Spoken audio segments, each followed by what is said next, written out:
Hello friends, I M സ്വപ്ന രമേശ്. സ്വപ്ന ലോകം എന്ന YouTube ചാനലിലേക്ക് എല്ലാവർക്കും സ്വാഗതം. രാവിലെ തുടങ്ങിയുള്ള വിശേഷങ്ങളാണ് കാണിക്കുന്നത് കേട്ടോ. ഇന്ന് ഇഡ്ഡലിയാണ് ഉണ്ടാക്കിയത്. മിക്ക ദിവസവും ഇപ്പോൾ അടുപ്പിച്ച് ദോശയാണ് ഉണ്ടാക്കാറ്. അപ്പോൾ അതുകൊണ്ട് തന്നെ നമ്മളിന്ന് ഇഡ്ഡലിയാണ് ഉണ്ടാക്കിയത്. പിന്നെ തക്കാളി സവാളയൊക്കെ വഴറ്റിക്കൊണ്ടുള്ള ഒരു ചട്നിയാണ് നമ്മൾ തയ്യാറാക്കിയത് കേട്ടോ. അപ്പോൾ ഇതിലേക്ക് നമ്മൾ വേപ്പിലയും അതുപോലെ തന്നെ പച്ചമുളകും ഉപ്പും ആവശ്യത്തിന് ഇട്ടിട്ടുണ്ടായിരുന്നു. അതുകൊണ്ട് തന്നെ നന്നായി വഴന്ന് വരുമ്പോൾ അത് ചൂടാറിയതിന് ശേഷം നമുക്ക് അരച്ചെടുത്ത് ചട്നിയാക്കാം. അപ്പോൾ നമ്മുടെ കൊപ്പമരത്തിൽ നിന്ന് ഒരു കൊപ്പക്കായൊക്കെ ഞാൻ കുത്തിയിട്ടിട്ടുണ്ട്. അപ്പോൾ രമേശേട്ടനാണ് കേട്ടോ എനിക്കിത് അരിഞ്ഞ് തരാറ്. കാരണം ഇതിൻ്റെ ആ ഒരു പശയുണ്ടല്ലോ, അത് കൈകൾക്ക് എനിക്ക് പറ്റില്ല കേട്ടോ. അതുകൊണ്ടാണ് കൈയുടെ തൊലിയൊക്കെ ഇങ്ങനെ പൊളിഞ്ഞു പോണ പോലെയാവും. അതുകൊണ്ട് രമേശേട്ടനാണ് അരിഞ്ഞ് തരാറ്. അങ്ങനെ കൊപ്പയ്ക്കും പയറിട്ടിട്ടുള്ള ഒരു എരിശ്ശേരി നമ്മൾ ഉണ്ടാക്കിയിട്ടുണ്ട്. പിന്നെ നമ്മുടെ കോഴിമക്കളാണെങ്കിൽ മുട്ടയിടുമല്ലോ, അപ്പോൾ അതുകൊണ്ട് തന്നെ ഓംലെറ്റും അതുപോലെ പപ്പടം വറുത്തതും പിന്നെ നമ്മൾ പാവയ്ക്ക് ഉണക്കാനായിട്ട് കുറേ ദിവസമായിട്ട് വെച്ചിരുന്നതാണല്ലേ, അപ്പോൾ അത് നല്ല പോലെ ഉണങ്ങി വന്നിട്ടുണ്ട്. അങ്ങനെ ഇതെല്ലാമായിരുന്നു ഇന്ന് കറികൾ കേട്ടോ.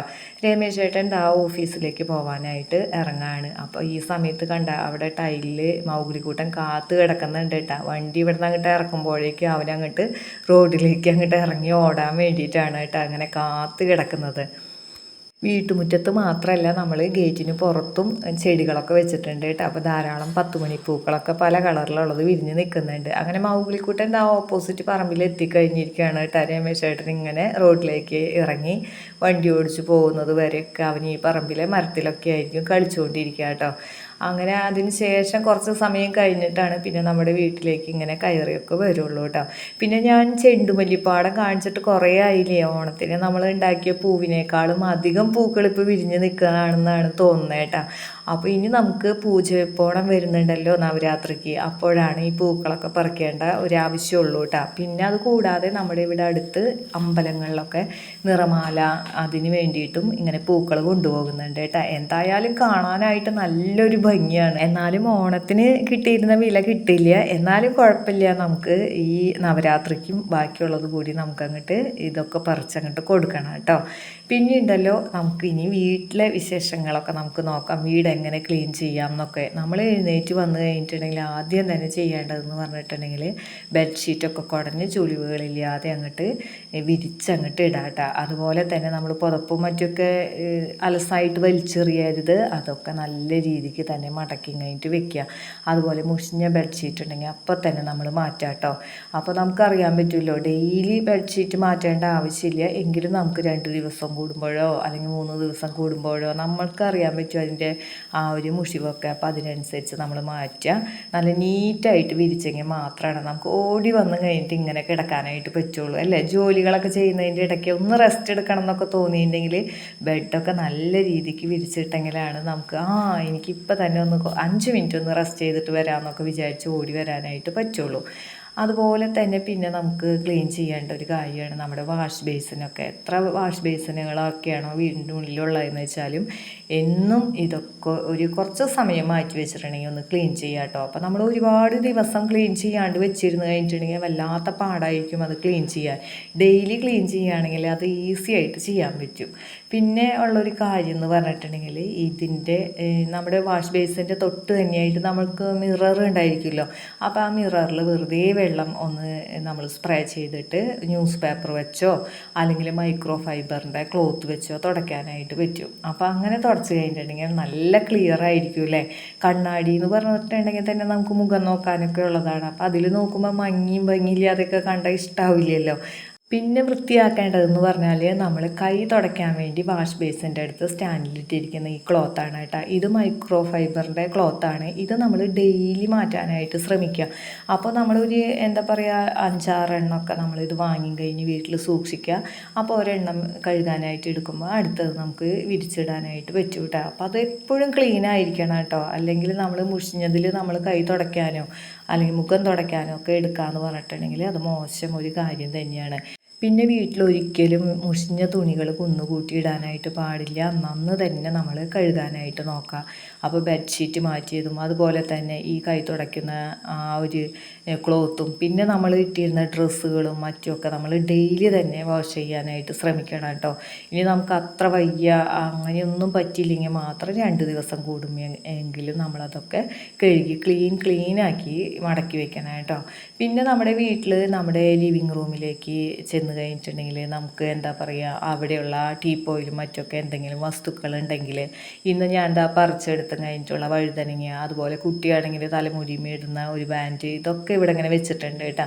പിന്നെ 2-3 കോയിൻസൊക്കെ ഇവിടെ ഇരിക്കുന്നുണ്ടായിരുന്നു. അപ്പോൾ ഇതൊക്കെ നമ്മൾ മാറ്റുക. എന്നിട്ട് ഒരു തുണി എടുത്തും കഴിഞ്ഞ് നനച്ചും കഴിഞ്ഞ് അത് പിഴിഞ്ഞും കഴിഞ്ഞിട്ട് അതുകൊണ്ട് ഈ ടീപ്പോയുടെ മുകളിലുള്ള ആ ഷീറ്റ് ഉണ്ടല്ലോ അത് നമുക്ക് തുടച്ചെടുക്കാം കേട്ടോ. അപ്പോൾ എന്തെങ്കിലും പൊടികളൊക്കെ ഉണ്ടായിരിക്കും, കാരണം നമ്മൾ ഫ്ലോർ അടിച്ചു വാരുമ്പോൾ ആ അടിച്ചുകൊണ്ട് പോകുമ്പോൾ പറക്കുന്ന പൊടികളൊക്കെ ഈ ഷീറ്റിലൊക്കെ പറ്റിയിട്ടുണ്ടാവും. ഡെയിലി നമ്മളൊന്ന് തുടച്ചിട്ടുണ്ടെങ്കിൽ അതിന് നല്ലൊരു തിളക്കമൊക്കെ ആയിരിക്കും. അതുപോലെ തന്നെയാണ് സെറ്റിയുടെ വിരികളും മറ്റുമൊക്കെ നമ്മൾ ഡെയിലി നമ്മളിങ്ങനെ ആദ്യം ഒന്ന് തട്ടിക്കുടഞ്ഞും കഴിഞ്ഞിട്ട് വിരിച്ചൊക്കെ ഇടാട്ടോ. അങ്ങനെയൊക്കെ ചെയ്ത് കഴിയുമ്പോൾ തന്നെ കാണാനായിട്ട് നല്ലൊരു ഭംഗിയായിരിക്കും. പിന്നെ നമുക്ക് നമ്മുടെ വീട്ടിൽ ഗസ്റ്റ് വരെ അല്ലെങ്കിൽ ആരെങ്കിലും വന്നാലും ആര് വേണമെങ്കിലും വന്നോട്ടെ, കാരണം എന്ന് വെച്ചിട്ടുണ്ടെങ്കിൽ അവർ വന്നു കഴിഞ്ഞിട്ടുണ്ടെങ്കിൽ ഇരിക്കുന്ന ആ സ്ഥലങ്ങളൊക്കെ നമ്മൾ നല്ല വൃത്തിയാക്കി തന്നെ വെച്ചിട്ടുണ്ടായിരിക്കും. അങ്ങനെ നമ്മൾ നല്ല വൃത്തിയാക്കുന്ന ശീലങ്ങളൊക്കെ നമ്മൾക്ക് പിന്തുടരുകയാണെന്നുണ്ടെങ്കിൽ നമ്മുടെ വീട് മൊത്തം ക്ലീനായിട്ട് തന്നെ ഇരിക്കും കേട്ടോ. അതുപോലെ പിന്നെ നമുക്ക് വൃത്തിയാക്കേണ്ട മറ്റൊരു ഏരിയ എന്ന് പറയുന്നത് ഡൈനിങ് റൂമാണ് കേട്ടോ. അപ്പോൾ നമ്മൾ രാവിലെയൊക്കെ ഭക്ഷണം കഴിക്കുമ്പോഴൊക്കെ ഈ ചെയറൊക്കെ അങ്ങോട്ട് വലിച്ചും കഴിഞ്ഞിട്ട് അങ്ങോട്ടും ഇങ്ങോട്ടൊക്കെ തെറ്റി കിടക്കുന്നുണ്ടായിരിക്കും. അപ്പോൾ അതൊക്കെ നമ്മൾ ശരിയായ രീതിയിലേക്ക് അങ്ങോട്ട് അടുപ്പിച്ചിടുക. അതുപോലെ എന്നും ഈ ടേബിളിൽ വെക്കുന്ന ആ ഒരു പോട്ടിലുള്ള വെള്ളം മാറ്റിയും കഴിഞ്ഞ് ആ ജാറൊക്കെ കഴുകിയിട്ട് വീണ്ടും നമ്മൾ തിളപ്പിച്ച വെള്ളം, ചൂടാറിയ വെള്ളമൊക്കെ അതിൽ ഒഴിച്ച് വെക്കണം കേട്ടോ. ആ ഒരു കാര്യം മറക്കരുത്. അപ്പോൾ അത് മറക്കാതിരിക്കാൻ വേണ്ടി ഈ ജാറിൽ ബാക്കിയുള്ള വെള്ളം ഡെയിലി നമ്മൾ ഏതെങ്കിലും ഒരു ചെടിക്ക് ഒഴിക്കാനായിട്ട് നോക്കാം. അപ്പോൾ നമുക്ക് ഓർമ്മ വരും, ഇന്ന് ചെടിക്ക് വെള്ളം ഒഴിച്ചില്ലല്ലോ എന്നൊക്കെ ഉള്ള കാര്യം ഓർമ്മ വരും. അതുപോലെ തന്നെ കുടിക്കാനായിട്ട് വരുമ്പോൾ നമ്മൾ അപ്പോൾ വെള്ളം മാറ്റിയിട്ടില്ലെങ്കിൽ അത് കളഞ്ഞിട്ടൊക്കെ വേണം പിന്നെ നമുക്ക് കുടിക്കാനായിട്ട്. അപ്പോൾ അങ്ങനെയൊന്നും താമസം വരാതിരിക്കാൻ വേണ്ടിയിട്ട് ഡെയിലി നമ്മൾ ഇതൊക്കെ ക്ലീൻ ചെയ്ത് വീണ്ടും വെള്ളമൊക്കെ വെക്കണം കേട്ടോ. നമ്മൾ എത്ര ടേസ്റ്റുള്ള ഫുഡ് എത്ര തരം ഉണ്ടാക്കി എന്ന് പറഞ്ഞാലും അത് കൊണ്ടുവന്ന് വെക്കുന്ന ഡൈനിങ് ടേബിളിൽ വൃത്തിയില്ല, അതിൽ പൊടിയൊക്കെ ഉണ്ടെന്നുണ്ടെങ്കിൽ നമുക്ക് കഴിക്കാനായിട്ട് തോന്നില്ല. അപ്പോൾ അതുകൊണ്ട് തന്നെ കോട്ടൺ നനച്ചും കഴിഞ്ഞിട്ട് തുടയ്ക്കുക കേട്ടോ. ആ ഷീറ്റ് ഡെയിലി നമ്മൾ തുടച്ചിടുക. അങ്ങനെ ചെയ്തിട്ടുണ്ടെങ്കിൽ ഒരുപാട് അഴുക്കും കാര്യങ്ങളൊന്നും ഉണ്ടാവില്ല. അങ്ങനെ ജോലികളൊക്കെ കഴിച്ച് കഴിഞ്ഞിട്ടുണ്ടെങ്കിൽ പിന്നെ നമുക്ക് ബാക്കിയുള്ള സമയം നമുക്ക് മറ്റ് കാര്യങ്ങൾക്കൊക്കെ വിനിയോഗിക്കാനായിട്ട് പറ്റും കേട്ടോ. അപ്പോൾ എന്താ വേണ്ടതെന്ന് വെച്ചിട്ടുണ്ടെങ്കിൽ നമ്മുടെ വീട് നല്ല വൃത്തിക്കും വെടിപ്പിനുമായിരിക്കാനായിട്ട് നമ്മൾ ഈ ശീലങ്ങൾ എന്നും അങ്ങോട്ട് ചെയ്യുക. അങ്ങനെ ചെയ്തു പോന്നിട്ടുണ്ടെങ്കിൽ നമ്മുടെ വീട് തന്നെ കാണാനായിട്ട് ഒരു നല്ല ലുക്കായിരിക്കും അല്ലേ. അപ്പോൾ നമ്മൾ ലിവിങ് ഏരിയ, അതുപോലെ ബെഡ്റൂം, പിന്നെ ഡൈനിങ് റൂം, ഇത്രയും കാര്യങ്ങൾ വൃത്തിയാക്കുന്നതാണ് കേട്ടോ ഇന്നത്തെ വീഡിയോയിൽ പറഞ്ഞത്. ബാക്കി കാര്യങ്ങളൊക്കെ ഇനി അടുത്ത വീഡിയോയിൽ ഞാൻ പറയുന്നുണ്ട്. ഇത്തരം ക്ലീനിങ് വീഡിയോസൊക്കെ കാണുമ്പോൾ നിങ്ങൾക്കും ഒരു മോട്ടിവേഷൻ ആയിരിക്കുമെന്ന് വിചാരിക്കുന്നു. അപ്പോൾ ഇന്നത്തെ വീഡിയോ ഇവിടെ വെച്ച് നിർത്താണ്.